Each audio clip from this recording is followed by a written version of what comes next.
Imagine waking up 21 days from now and not recognizing yourself. Not because you've changed what you wear, not because your job or location has changed, but because your brain, your body, and your entire way of living have been rewired. That's not an exaggeration. It's not motivation fluff. That is neurobiology. That is behavioral science, and it's real. The first habit, morning sunlight exposure. Within the first 30 to 60 minutes of waking, get outside. No sunglasses, no glass between you and the light.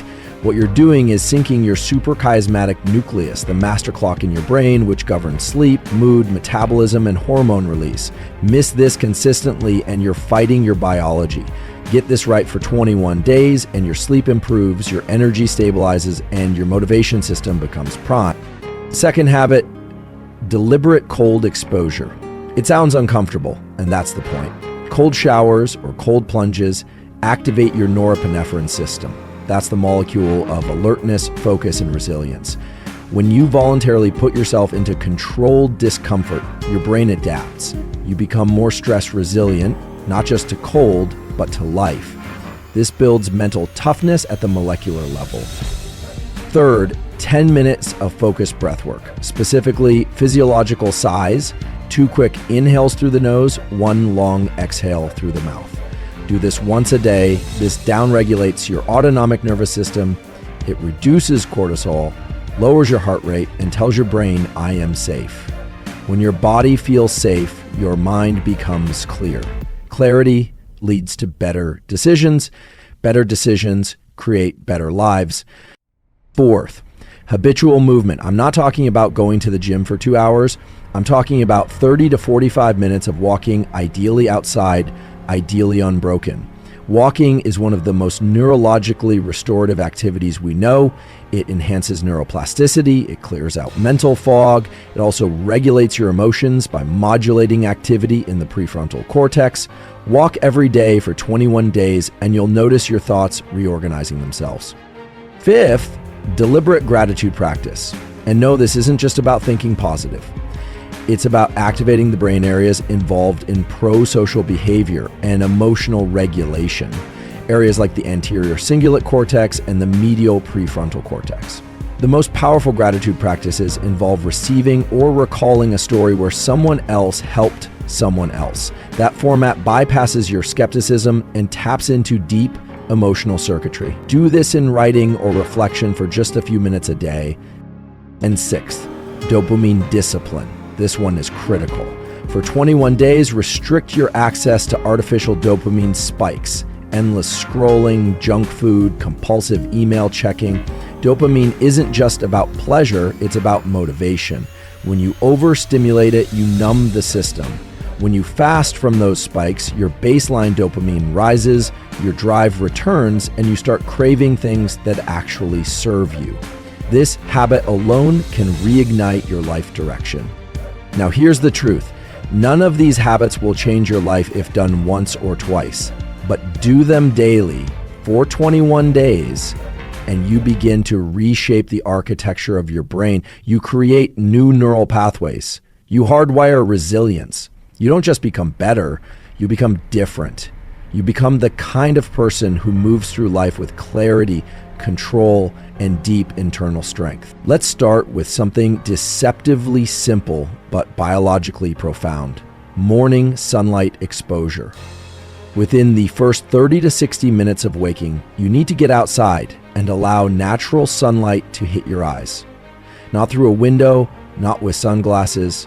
I'm talking about direct light entering your retina, which then signals the suprachiasmatic nucleus, your brain's master clock, that it's daytime. This isn't just about waking up, it's about syncing your entire body to the Earth's natural rhythms.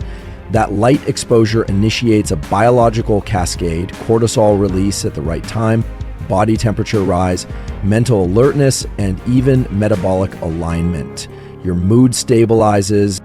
Now let's talk about something that will challenge you, but that's exactly why it works. Cold exposure. This doesn't mean plunging into ice baths for hours or punishing your body. Even just 1 to 3 minutes of a cold shower, enough to make you reflexively gasp, is enough to activate a profound neurochemical shift.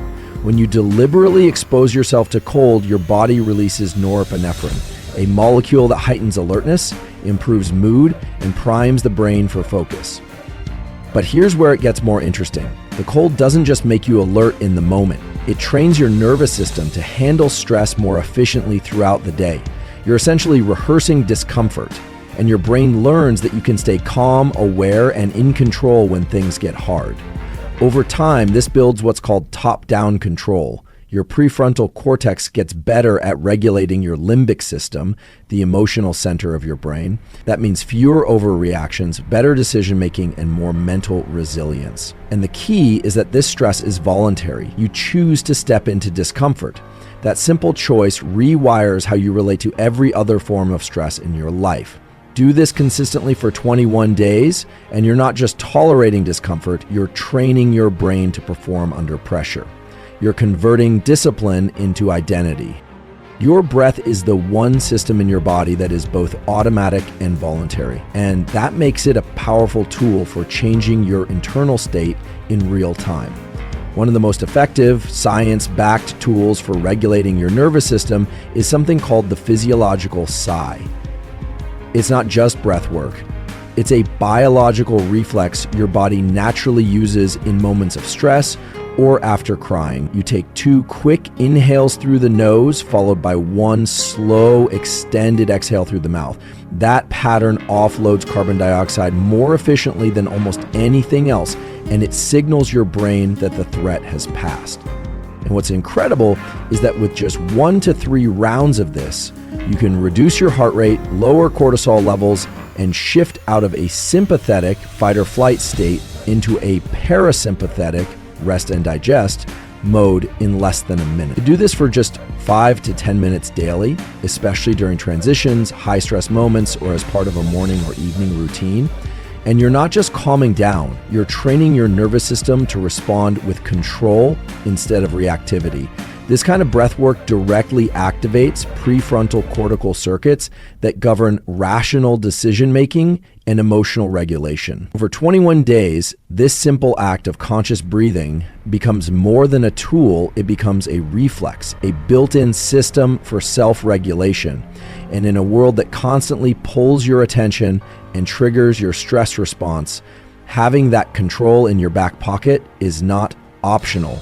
It's foundational. Movement is not optional for the brain. It's not just about physical health. It's one of the most direct levers we have to change our mental and emotional state. And the most underestimated form of this, walking.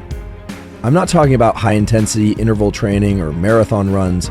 I'm talking about 30 to 45 minutes of uninterrupted walking, ideally outdoors, ideally without your phone in your hand. When you walk, especially at a steady pace, you activate something called optic flow, repetitive patterns of visual motion that naturally occur as you move through space. This optic flow has a powerful effect on the brain. It reduces activity in the amygdala, the brain's threat detection center, and increases coherence in the prefrontal cortex, the area responsible for planning, emotional regulation, and cognitive control. It's like a neurological reset button. You've probably noticed that your best ideas come when you're walking. That's not random. It's your brain entering a dynamic state of rhythm, creativity, and problem solving. Over the course of 21 days, walking daily begins to build long-term changes in the hippocampus and other regions tied to learning and memory. Neuroplasticity increases, stress levels drop, emotional regulation improves. And because the barrier to entry is so low, no gear, no gym, no perfection, it becomes one of the most sustainable tools you can use. It's simple, but don't confuse that with insignificant. Movement is medicine for the mind. Gratitude, when practiced correctly, is not just a feel-good exercise. It's a powerful neural intervention. But here's the mistake most people make. They try to force themselves to feel grateful by listing things they think they should appreciate. That's not what shifts brain chemistry. What actually works, what the neuroscience shows, is receiving or witnessing a story of authentic gratitude, where one person genuinely helps another, and that act is acknowledged emotionally. When you take in that kind of story, even if you weren't involved, It activates specific brain regions, the anterior cingulate cortex and the medial prefrontal cortex. These are the areas tied to empathy, emotional regulation, and pro-social behavior. They help lower stress, build resilience, and enhance connection, not just with others, but with your own internal state. You start to see your life differently. The nervous system calms, and the brain shifts out of a self-protective survival mode and into a state of openness and clarity. Just 2 to 3 minutes a day, reflecting, journaling, or even listening to these stories, can begin to rewire how you interpret your experiences. Over 21 days, this consistent activation of gratitude circuits leads to changes in baseline mood, motivation, and your overall sense of purpose. You don't just feel more positive, you perceive your world through a different lens. And that perceptual shift is what rewires your long-term behavior. Dopamine's not just about pleasure, it's about motivation, drive, and pursuit. It's the molecule that makes you want to take action. But there's a catch. When dopamine is spiked too frequently by artificial means, endless scrolling, ultra-processed food, constant novelty, you start to desensitize the very system that helps you stay motivated. Your baseline dopamine drops, and suddenly things that used to inspire you feel flat, meaningless. This is where dopamine discipline becomes critical. For 21 days, the goal is to reduce or eliminate those unnatural high-frequency spikes. Social media binges, impulsive screen time, junk dopamine loops. What happens when you do this is profound. At first, you may feel bored or restless, but then something shifts. Your baseline dopamine begins to reset. You start finding pleasure in effort again. You become more focused, more resilient, and more capable of deep work. From a neurobiological perspective, your brain is recalibrating its reward prediction systems. Instead of chasing quick hits, you begin to associate reward with effort, which is exactly how the dopamine system was designed to function. This process strengthens your mesocortical limbic circuitry, the pathway that governs not just motivation, but long-term goal setting and pursuit. And here's the key. When you reclaim your dopamine system, you reclaim your attention. And when you control your attention, you control your life trajectory. That is not philosophy, that's neuroanatomy. Neuroplasticity, the brain's ability to change itself, is not something that happens randomly. It's not triggered by occasional effort or wishful thinking. It's driven by repetition and consistency, especially when paired with focused attention. Your brain doesn't care if something is hard or easy, it cares if something is repeated with intention. When you perform a behavior every day, especially in the same context, at the same time, you're creating a feedback loop. Neurons that fire together start to wire together. Synaptic connections strengthen. What was once effortful becomes automatic. That's how habits are encoded, not just psychologically, but biologically. But here's the deeper insight. During the first few days, these neural circuits are fragile, like soft clay. Miss a day or two, and the brain begins to prune the new wiring. But if you push through day after day, especially past that 2-week threshold, something changes. The behavior moves from a top-down effort from your prefrontal cortex to a more reflexive, subconscious process driven by subcortical structures like the basal ganglia. That's when you've crossed the bridge from trying to being, from effort to identity. That's the 21-day turning point, not because of some magical number, but because that's the window where consistent action begins to reshape your brain's architecture. The work you do today isn't just for today, it's building neural infrastructure you'll rely on tomorrow. Each of these 6 habits may look simple on the surface, but what makes them so effective is that they're not targeting your willpower, they're targeting systems inside your brain and body that govern behavior at a foundational level. This is where the science becomes transformative. These habits are engineered to engage specific neural and hormonal circuits. When you expose yourself to morning sunlight, you're regulating your circadian system, influencing cortisol rhythms, and aligning your sleep-wake cycle. When you use cold exposure, you're tapping into the sympathetic nervous system, increasing norepinephrine, and training your stress response. Breath work modulates the vagus nerve and shifts your autonomic balance. Walking affects hippocampal and cortical function. Gratitude activates social and emotional regulation networks. dopamine discipline recalibrates reward pathways. None of this is abstract. It's measurable, repeatable, and grounded in decades of neuroscience. And here's what's critical to understand. Behavior is downstream of biology. If your dopamine system is dysregulated, if your sleep-wake timing is off, if your stress response is hyperactive, then no amount of motivation is going to produce lasting change. But when you strategically target these systems daily, consistently, you create an internal environment where change becomes easier, more frictionless, more automatic. You're not forcing change, you're facilitating it by aligning with your biology instead of fighting it. The power of these habits isn't in their individual impact. It's in the compounding effect that occurs when you do them consistently. When you engage in one habit today, it might seem like a small, isolated change, but when you do it every single day, over time, it begins to accumulate. The brain thrives on consistency, and every small action you take creates a ripple effect. For example, those few minutes of morning sunlight each day don't just help you sleep better tonight, they start to change how your body responds to stress, how well you focus, and how much energy you have throughout the day. Similarly, one brief cold exposure session doesn't just increase norepinephrine in the moment, it starts to change how your brain deals with all forms of discomfort. What you're doing with these small actions is building resilience, mental clarity, and emotional regulation in such a way that the effects compound, one layer on top of the next.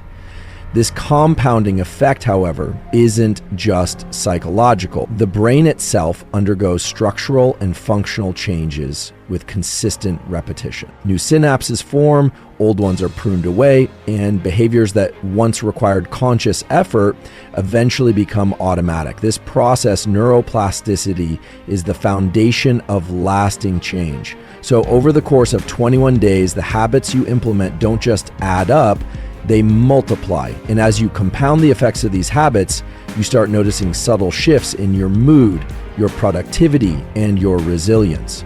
You won't necessarily see it day to day, but at the end of the 21 days, you'll look back and realize that the changes aren't just superficial, they're foundational, permanent shifts in the way your brain and body respond to the world around you.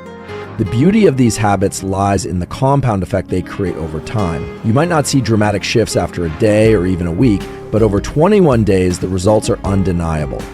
Your brain is wired to respond to repeated behaviors. It's how you've learned everything from walking to reading to playing an instrument. The more you repeat a behavior, the more it becomes embedded in your neural architecture. These small daily habits are no different. When you get outside for sunlight exposure each morning, you're not just adjusting your circadian rhythm for today, you're reinforcing a process that improves your focus, mood, and energy long term. Each time you expose yourself to cold, it doesn't just boost your alertness in that moment, it strengthens your capacity to handle stress and increases your overall resilience. And each time you engage in breath work or a short walk, you're not just lowering your cortisol for a few minutes. You're increasing your brain's neuroplasticity and emotional regulation, improving the long-term efficiency of the pathways that govern everything from decision-making to emotional control. The more consistent you are, the more you strengthen these neural pathways until they become automatic. What was once a conscious effort, forcing yourself out of bed to get sunlight, deliberately braving a cold shower, remembering to practice gratitude, becomes something that is woven into your day-to-day life without thinking. And as you compound these habits, your brain begins to shift. It becomes wired not for stress, but for adaptability and resilience. Your capacity for focus, your ability to manage your emotions, your drive for meaningful tasks, all of this starts to elevate. Over 21 days, the changes accumulate in ways that may feel small day by day, but are profound in the long run. By the end of that period, you'll realize that these small daily actions have laid a new foundation for how you approach your day, how you think, and ultimately how you live. The most profound aspect of these habits is that they do more than just make you feel better. They fundamentally change who you are. Each of these habits operates on a deep level, influencing how your brain perceives the world and how you interact with it. The key point here is that transformation isn't about adding new things to your life. It's about reshaping your internal processes so that you become the person who automatically responds in healthier, more productive ways. When you practice morning sunlight exposure, you're not just aligning your sleep patterns, you're creating a foundation of clarity and energy that permeates your day. When you engage in cold exposure, it's not just about enduring discomfort, it's about rewiring your brain to respond to stress in a more controlled, resilient manner. These actions, small as they are, don't just enhance your current state, they elevate your baseline. They shift your neurochemistry, your hormones, your neural circuits, and ultimately your identity. Over the course of 21 days, you begin to see yourself differently. You don't just become someone who has good habits. You become the type of person who moves through life with clarity, focus, and self-regulation. Someone who can handle stress, take on challenges, and make deliberate decisions with ease. You're building an internal structure where motivation isn't something you have to summon, it's something that flows naturally because your brain is primed to pursue meaningful goals, not just immediate rewards. Your emotional regulation is no longer an afterthought. It becomes part of your wiring so you can stay calm, clear-headed, and adaptive in difficult situations. You may not even recognize the person you've become after 21 days, but that's exactly the point. Transformation, real transformation, isn't about external changes. It's about reshaping your internal systems so that you no longer have to fight against your biology to create the life you want. You simply become the person capable of living it.